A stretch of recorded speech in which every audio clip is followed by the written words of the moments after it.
So friends, आज का हमारा टॉपिक है इंडियन काउंसिल एक्ट ऑफ 1892। हमेशा की तरह हम इसको स्टार्ट करने के पहले एक रिवीजन भी करेंगे इंडियन काउंसिल एक्ट ऑफ 1861 का।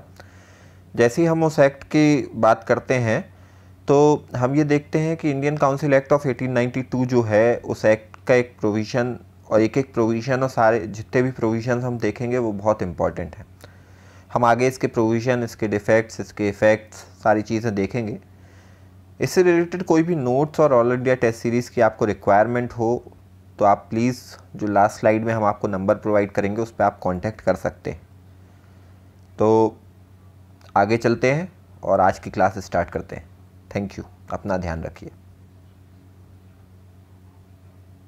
हम आज की क्लास स्टार्ट करते हैं और आज की क्लास स्टार्ट करने के पहले हम देखते हैं कि जो हम हमेशा की तरह एक चीज़ ज़रूर करते हैं कि जो हमने लास्ट क्लास में देखा था, लास्ट लेक्चर में हमने देखा था, उसको हम एक बार रिवाइज़ करते हैं ताकि वो हमारे दिमाग में ठीक तरीके से बैठ जाए और उससे रिलेटेड कोई क्वेरी दोबारा हमारे मन में ना आए, ताकि हम उसको दिमाग में रखें और अपने एग्ज़ाम्स और अपने जो भी हमारे गोल हैं उनको हम अचीव कर सकें। तो हमारे लास्ट लेक्चर जो था that was related to Indian council act of 1861। Indian council act of 1861 हमने देखा, उससे रिलेटेड जो प्रोविज़न है वो हम जल्दी से 2 मिनट में रिवाइज़ कर लेते हैं। सबसे पहली बात है कि इस एक्ट को लाने के लिए सबसे ज़्यादा उत्सुक और सबसे ज़्यादा जल्दबाजी में ब्रिटिश क्राउन था। ब्रिटिश गवर्नमेंट सोचती थी कि इंडिया के ऊपर उनका कंप्लीट कंट्रोल होना चाहिए ताकि वो इंडिया से मिलने वाले रेवेन्यू को पूरी तरीके से रख सकें और इंडिया को वो एक कहना चाहिए एक रिसोर्स की तरह देखते थे। साथ ही साथ एक बहुत बड़ा रीज़न ये भी था कि इस एक्ट को लाने का कि वो एक बेटर एडमिनिस्ट्रेशन यहाँ पर इस्टेब्लिश करना चाहते थे ताकि वो समय समय पर उसका यूटिलाइजेशन कर सकें।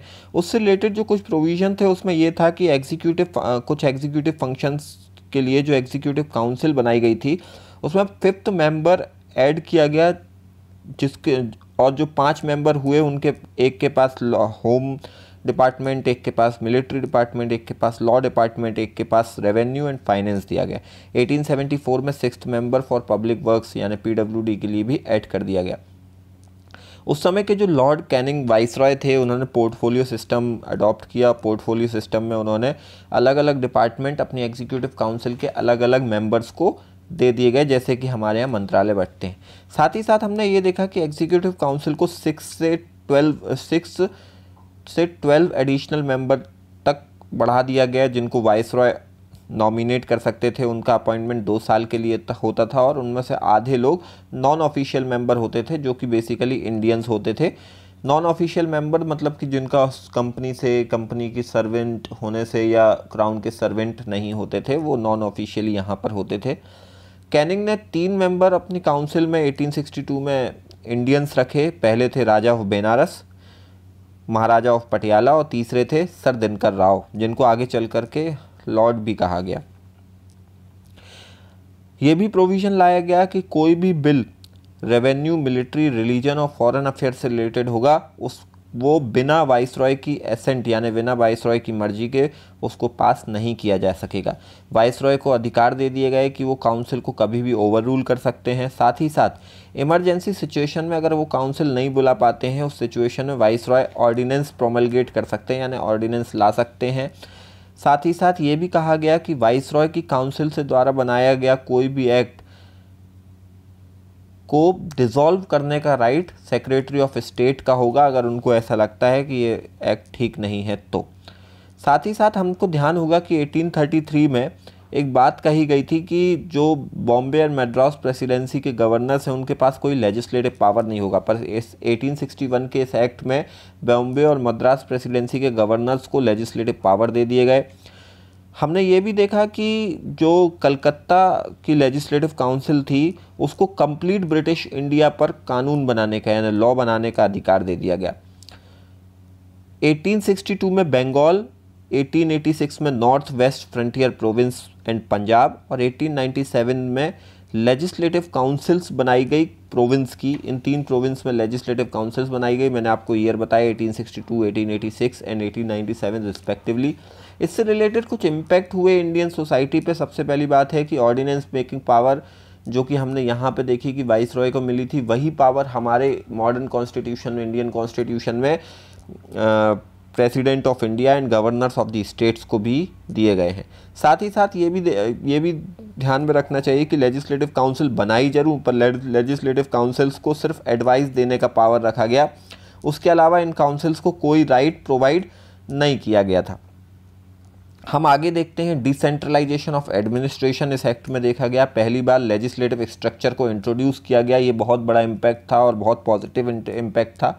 आज भारत दुनिया का सबसे बड़ा लोकतंत्र है और उसकी शुरुआत 1861 के एक्ट में देखने को मिलती है। साथ ही साथ हमने ये भी देखा कि भले हमें सिर्फ लेजिस्लेटिव काउंसिल में नॉन ऑफिशियल मेंबर्स के राइट्स के साथ बैठाया गया, पर कम से कम इंडियंस का कोई तो पार्टिसिपेशन वहाँ पर देखने को मिला। This was all about the Indian council act of 1861। तो मुझे लगता है कि ये आपको याद भी होगा और ये आपको ध्यान में भी होगा, रिवीजन से आपको और भी फ़ायदा होगा। तो हम आगे चलते हैं। आज का हमारा जो मेन एक्ट है, जो आज का टॉपिक है, टुडेज टॉपिक है इंडियन काउंसिल एक्ट ऑफ 1892।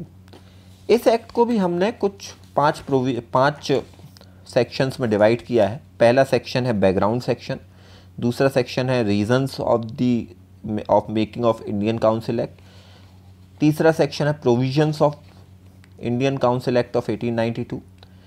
उस एक्ट के आने के क्या इम्पैक्ट हुए उसका चौथा सेक्शन है, और एक्ट के अगर कोई डिफेक्ट्स हैं, कोई कमी है जो हमको लगती हैं, वो भी हमने इसमें ऐड करने की कोशिश की है। तो हम स्टार्ट करते हैं अपने पहले सेक्शन से। पहला हमारा सेक्शन है background of the Indian council act of 1892। तो सबसे पहली ध्यान, जब हम 1892 की बात करते हैं तो हमें सबसे पहले ध्यान आना चाहिए कि 1885 में क्या हुआ था। 1885 में इंडियन नेशनल कांग्रेस का फॉर्मेशन हुआ था, और इंडियन नेशनल कांग्रेस के फॉर्मेशन के साथ ही भारत में, इंडिया में नेशनलिज्म की फीलिंग भी धीरे धीरे लोगों के बीच में बढ़ने लगी थी। यानी देश हमारे लोग। इंडियन नेशनल कांग्रेस के पहले हमारे पास कोई एक ऐसा प्लेटफॉर्म नहीं था इंडियंस के पास जिससे हम एक प्लेटफॉर्म से सारे लोग एक साथ कुछ डिमांड कर सकें।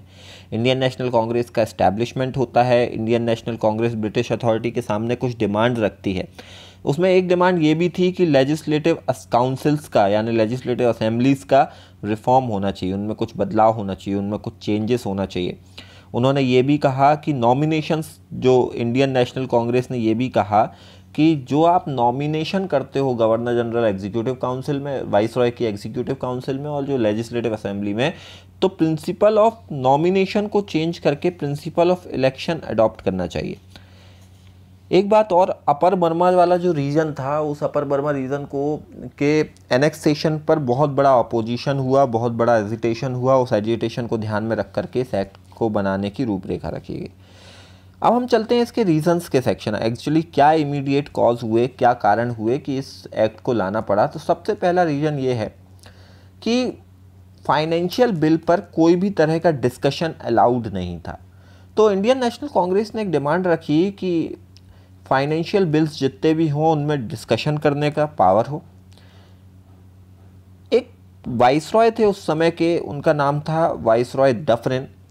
डफरिन ने एक कमेटी बनाई। उस कमेटी में डायरेक्ट इलेक्शन को लेकर के उन्होंने इस कमेटी का जो रिपोर्ट थी उसको secretary of state for India को सौंपा, और secretary of state for India ने उस रिपोर्ट को पूरी तरीके से रिजेक्ट कर दिया।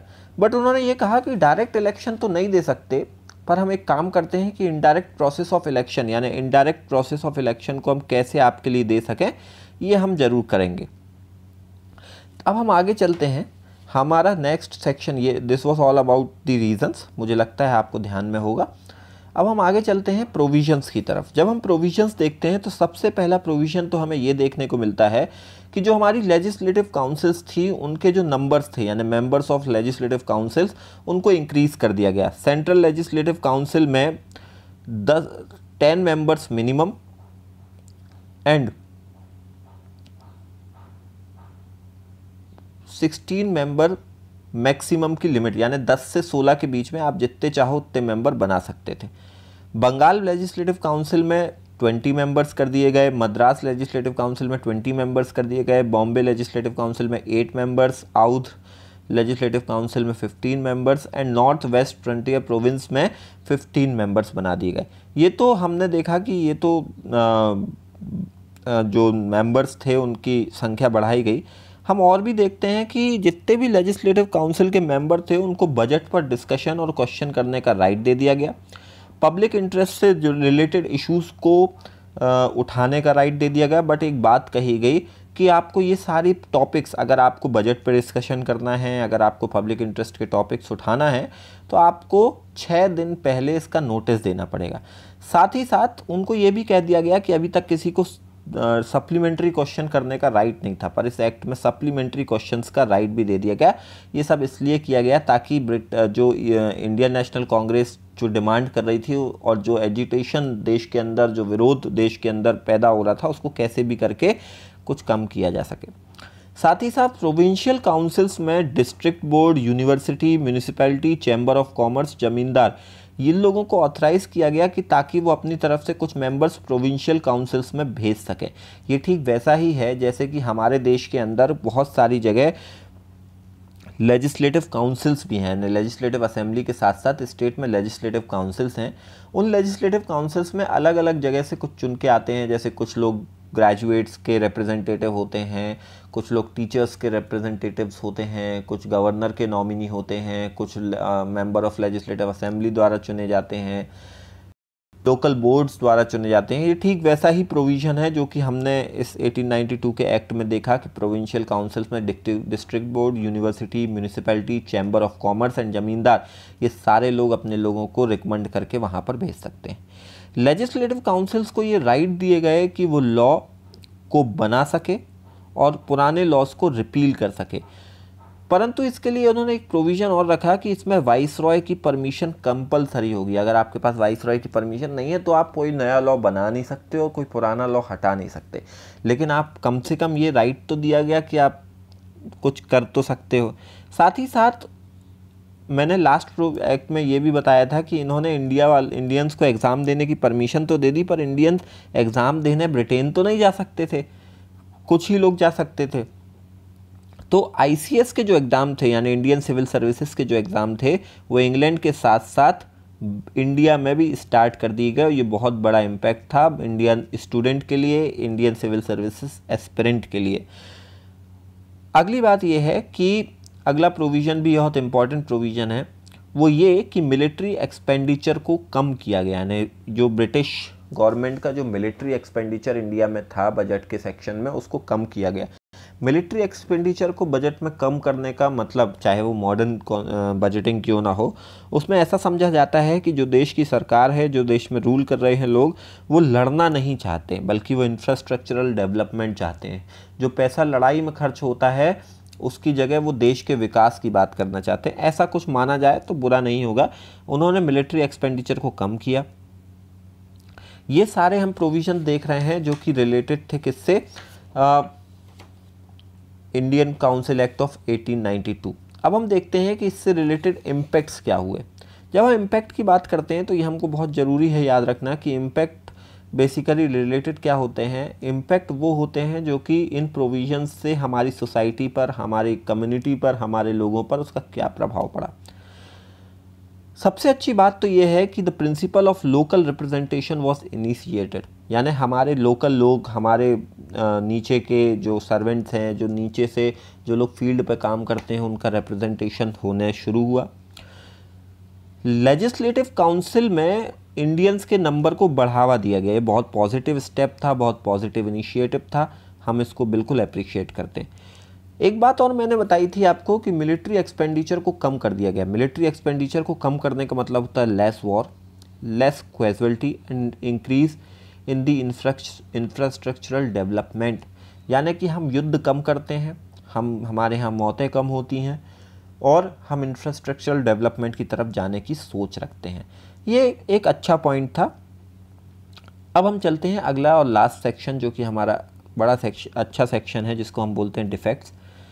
उस समय क्या कारण रहे होंगे, क्या नहीं रहे होंगे, वो डिफेक्ट्स की बात है, बट हम आज इस पर सोचने का कोशिश करते हैं तो हमें एक चीज़ पता चलती है कि सारे प्रोविज़न अच्छे थे, बुरे थे, जैसे थे, परंतु एक भी प्रोविज़न ऐसा नहीं था जो इंडिया के कॉमन मैन के लिए हो, आम आदमी के लिए। और बहुत इम्पॉर्टेंट होता है आम आदमी किसी भी देश के लिए, आम आदमी के लिए प्रोविज़न होना बहुत ज़रूरी था। और इस एक्ट की बहुत बड़ा डिफेक्ट था ये। इसके बाद देश के अंदर बहुत बड़े बड़े अपराइजिंग्स हुए, वो हम आगे देखेंगे।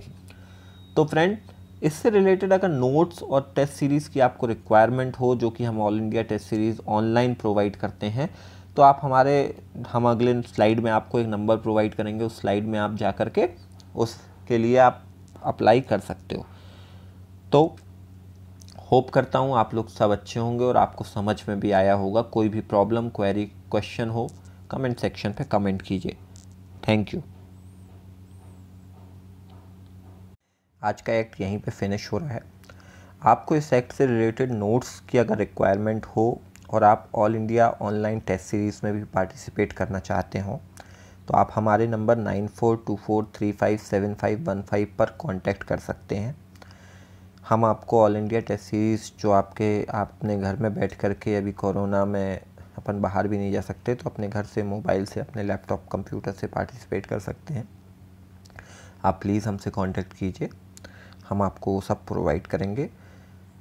पढ़ते रहिए, घर में रहिए, सुरक्षित रहिए। Thank you. अपना ध्यान रखिए।